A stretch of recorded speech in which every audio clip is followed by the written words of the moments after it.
อนุสาวรีย์มันอ่อนเอียนบ่มเพลงมันบานตีเทลียวิทยาลัยได้យើងធ្លាប់សាងសាន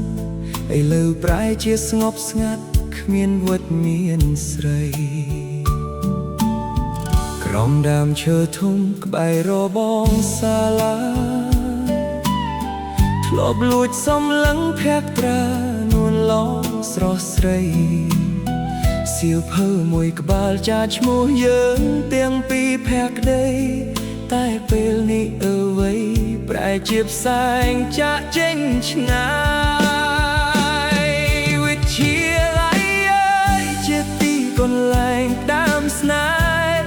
ជាកន្លែងដែលបងថែរក្សាចិត្តស្មោះស្ម័គ្រតែមកដល់ថ្ងៃនេះចំណងស្នេហ៍ព្រៅធ្លាក់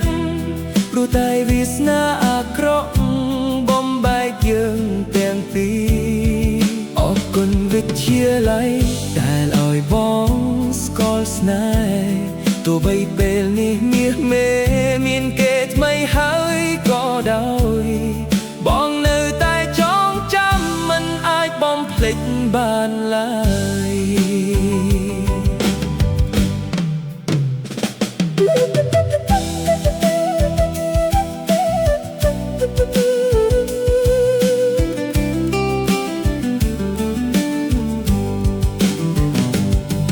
យោវវ័យកន្លងផុតទៅ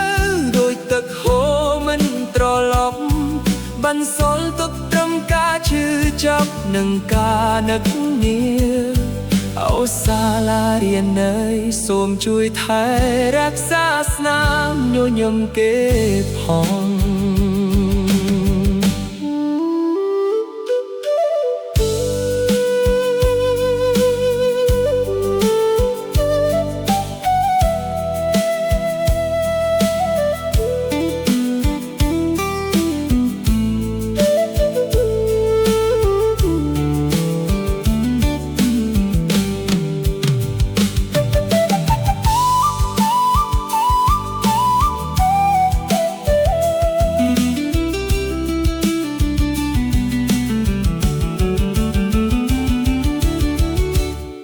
លាហើយសាលារៀនលាហើយស្នេហាដំប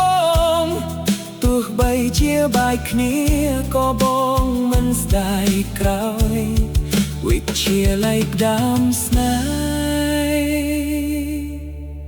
ហ៍អនុស្សាវរីយ៍មិនស្លាប់